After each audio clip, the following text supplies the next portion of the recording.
Ako sa chlapec stal kozmonautom? Bol raz jeden chlapec menom Marek. Bol to veľmi zvedavý chlapec, ktorý sa veľmi zaujímal o vesmír a všetky hviezdy, planéty a kozmické objekty, ktoré lietajú vo vesmíre. Každý večer Marek vybiehal von na dvor a hľadel na oblohu. Vidieť tam bolo množstvo hviezd a Marek sa vždy snažil nájsť svoju obľúbenú planétu, ktorú si jedného dňa chcel pozrieť aj cez ďalekohľad. Neustále Marek rozmýšľal nad tým, aké by bolo úžasné, keby mohol byť jedným z tých kozmonautov a sám sa mohol pohybovať vo vesmíre.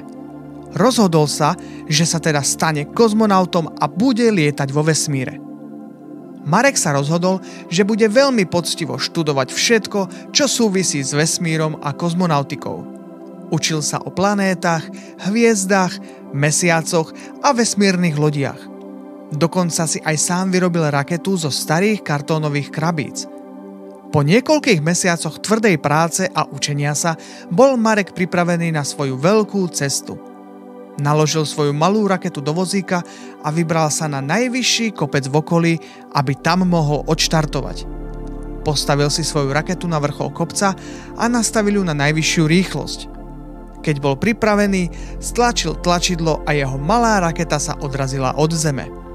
Letel rýchlo do vesmíru a preletel okolo mesiaca a hviezd. Bol to pre neho nádherný zážitok, keď videl, ako krúžia hviezdy a planéty, ako sa každá planéta vzdialuje od Slnka a ako satelity lietajú z jednej planéty na druhú. Bolo to pre neho úžasné dobrodružstvo.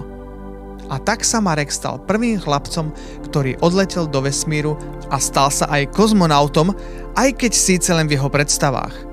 A keď sa vrátil na Zem, rozhodol sa, že sa bude učiť ešte viac, aby sa mohol jedného dňa vrátiť späť do vesmíru a objavovať nové svety.